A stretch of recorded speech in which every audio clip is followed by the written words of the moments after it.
Hello! How the fudge you doing? Hey guys, Deafield here, bringing you another episode of Factions Let's Play, and today we have the entire unveiling of the big plan that we had planned for a month, guys. Yes, a full month for this entire thing to come into fruition, guys. I know a lot of you guys are doubting. I know a lot of you guys are hating. Hate all you want, guys. I honestly got what I wanted to get from the community at the end of the day, because honestly, it was one of the best, most thought out faction plans I've ever seen versus two YouTubers. Now, obviously, guys, factions in terms of Rusher series is a very, very, very emotional slash drama filled series. He tries to create drama to make his content better and to make a storyline more prevalent in his series, which is phenomenal. Now, guys, I'm gonna take it from the very, very, very start of this entire series to kind of give you guys a backstory as to how this entire plan kind of came into planning and how it kind of finally got into effect as we decided to plan it. So we're gonna start from day one. Rusher contacted all of us YouTubers in terms of the people who play on Platinum. Obviously, not as many of them upload as frequently as Rusher and I do, but all of them are basically friends. We're very, very close friends with each other. We all had our own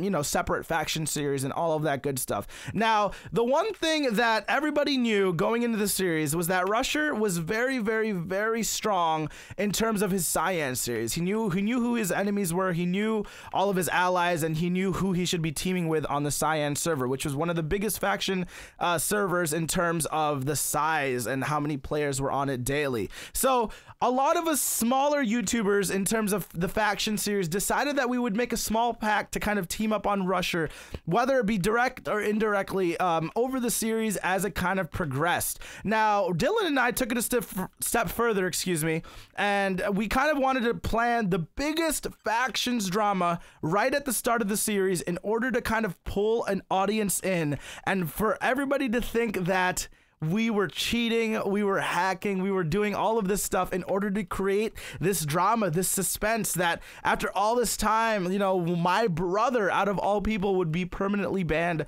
from the Archon. That was the entire plan, guys. We wanted to create the biggest factions drama ever out there, ever. There is not one sense, there is not one faction storyline on Rusher's series, on his Science series, or anywhere that could come even close to what we were trying to create. That was our goal and that was our vision. Now, what would we do? How could we actually get all of this to kind of play itself out? How could we get all of this to kind of work itself to a point where it was believable by Rusher? That was all we were hoping for. It didn't matter if the audience believed it. It didn't matter if blah, blah, blah believed it. As long as Rusher believed that the ban was legitimate, it was going to be 100% on. Like we were, that's when our plan went 100% full on. So what we did was we decided to, I think it was like episode 2 or 3 of the Platinum series. We decided to leave a small clip in. It was like maybe like a 40-second clip of Insanity quote unquote abusing and spawning in some spawners on the server. Now, I want to give a quick shout out to Eagle Eye here. Eagle Eye, it was not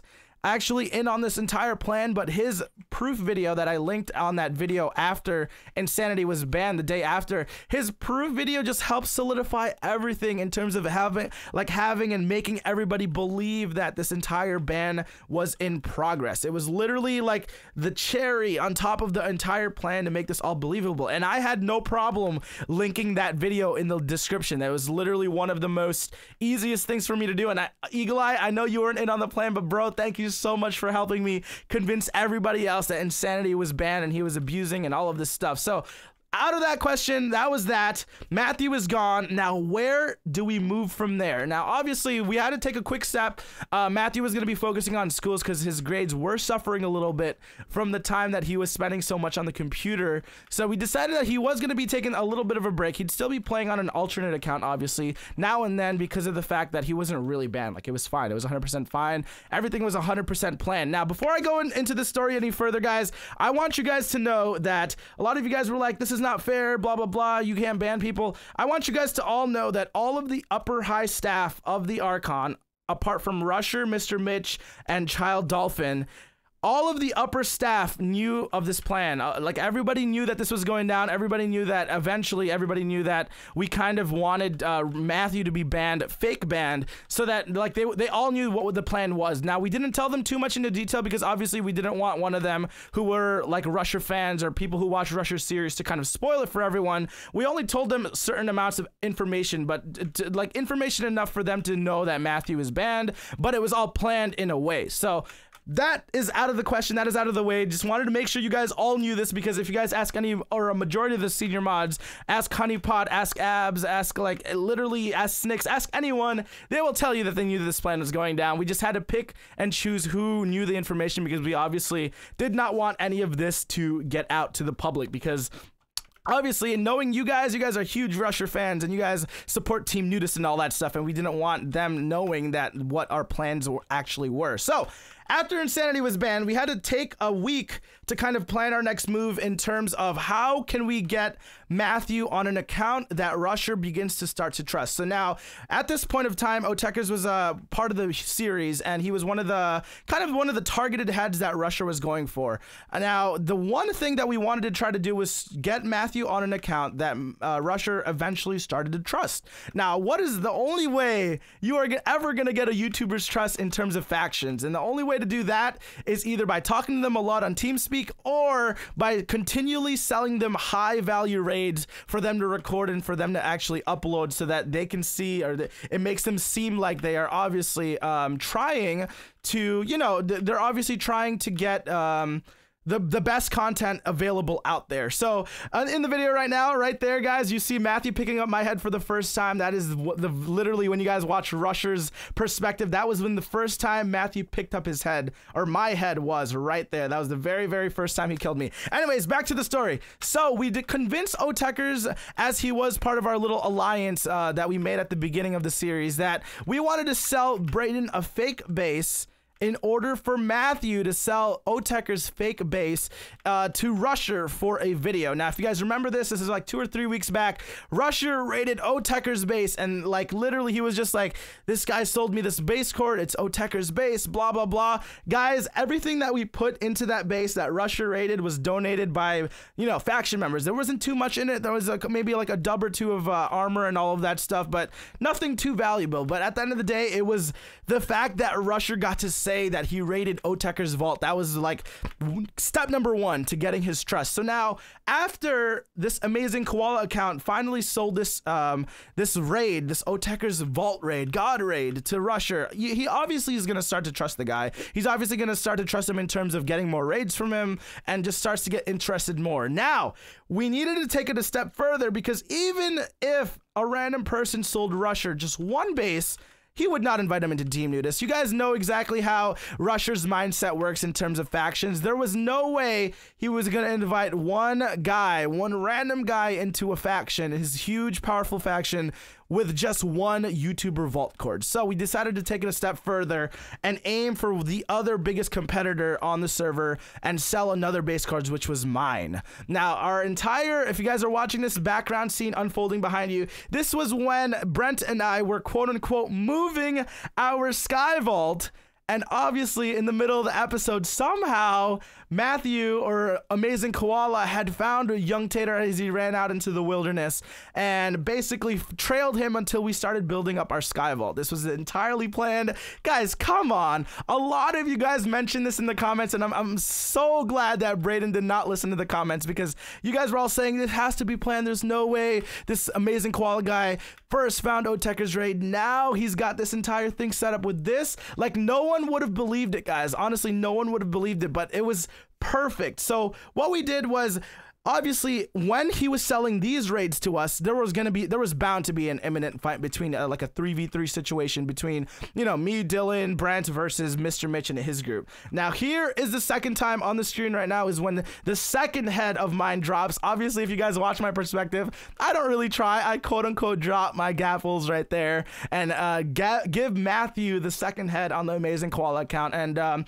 you'll see him continually try to get Rusher's attention here as he tries to make deals with them and all of that good stuff, because this is what we wanted to do, guys. It's literally what we wanted to do. So as the battle was imminent, we had a plan, because we obviously went into this Sky Vault, selling the Sky Vault, knowing that Matthew had to get like at least one of my heads, because it was the most coveted item that Rusher has been hunting for in that current time. He was asking for like $750,000 for any of the other YouTubers' heads, and I think he offered like 1.5 million for my head. So the fact that Matthew on Amazing Koala had two of my heads instantly just locked it in for us in terms of trying to, you know, trying to get this entire thing to finally mesh together to the point where Rusher trusted this girl account. So what happened was, if you guys obviously remember way back then, Matthew ended up giving both of the heads to Rusher for free in order to get Matthew invited into the faction, and boom, guys,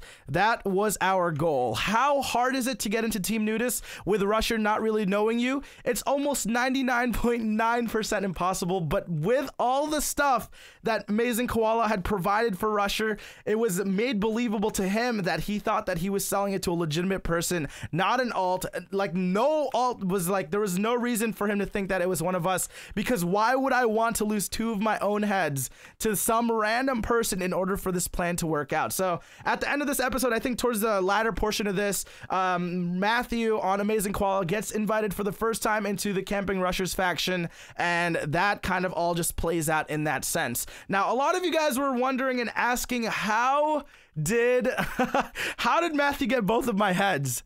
I honestly, that was one of the most hardest parts for us to kind of, that was the most riskiest part for us to kind of go into with this entire plan, because obviously it could have been Mr. Mitch, it could have been Rumble, it could have been even Rusher to pick up my head, but Matthew somehow on the first kill got the last final blow on me, and with the factions plugin that we have, there's like that loot protection, and he's the only one who can actually loot my head for the first 20 seconds, and since he was the one who actually killed me, he was the one who was able to loot my head. It was super, super scary, because I was like, oh man, what if Rumble gets this? Like, I was thinking in my head as I was recording, I was like, Rumble or Rusher might get this. This whole plan might just go to shambles. And that was our entire plan, to get Matthew into the faction. So eventually, over time, we had No Boom and Ant slowly start to convince Rusher that Amazing Koala was trusted enough, because they were talking to her on TeamSpeak and all of that stuff, and to be invited into the YouTuber faction vault, which we ended up raiding in yesterday's episode. So that is literally how this all played out, guys. Literally one of the most dirtiest tricks in the book, like a fake man on Insanity, getting Insanity on an alt, and just leaving and letting this entire storyline drag through for such a long period of time, to the point where Rusher would forget that Matthew was banned. Like, it was literally, no one expected it at this point. No one expected this episode to kind of even come out on episode 450, because everybody was still thinking that, you know, Matthew is banned. There was a couple people who thought that, obviously I revealed through live streams, I revealed through little hints that Matthew would be coming back in the future, but it was never to the point where Rusher finally got the knowledge, or finally knew that Amazing Koala could be Matthew. It was literally one of the greatest factions plans. I know a lot of you haters are out there. It doesn't faze me, guys. Say whatever you want to say, think whatever you want to think. Just know that if you had fully believed that Matthew was banned from the Archon, you guys are just as foolish as Rusher, and you guys got bamboozled into falling into one of the most mischievous, one of the most long, like, I don't even know the words for it. Like, I honestly am 100% proud of this entire thing just breaking out, man. Like, honestly, huge manipulation of the entire factions community. I played all of you guys so well. Think what you want to think, guys. I know a lot of you guys are still gonna hate me after this. Do what you want to do. Unsubscribe, unfollow, do what you must. I don't care. I pulled off what has never been done before in one of the greatest faction plans ever to come out here on the server, guys. I don't think this will ever happen again. I honestly don't. No one will ever get into Rusher's faction the way that we did, and no one will ever get to inside Team Nudist's head as much as we did by this entire plan, guys. Ask any of the questions that you guys want to ask down in the comment sections below. I will be answering as much of it as I can, obviously, as I have in the previous videos. I love interacting with you guys. Thank you guys so much for watching. I'm gonna end the video right here before I ramble for too long. Just know that if you are as mad as everyone else, if you're as mad as all of the other haters out there, You all got bamboozled just as much as Rusher did. Thank you guys so much for watching. Hopefully you guys did enjoy all of this drama. I don't know if I'm ever going to be coming up with another drama-filled plan like this ever again, but you know, you'll never know. You'll never see. You'll never see it coming. If I do, you guys didn't even see this one coming. You guys just got outplayed by Deafield. Thank you guys so much for watching. Hopefully you guys did enjoy this entire storyline. Matthew will be back on the series within the next 2 weeks. He'll be popping into recordings here and there, but obviously, as we've said in live streams, he's focusing on school and his last final advanced placement exams for high school and all of that good stuff. Thank you guys so much for watching. All of you supporters out there, thank you guys so much for being a part of this series. I love you guys so much. This is Deafield. We'll see you tomorrow. Normal time as always. Bye-bye.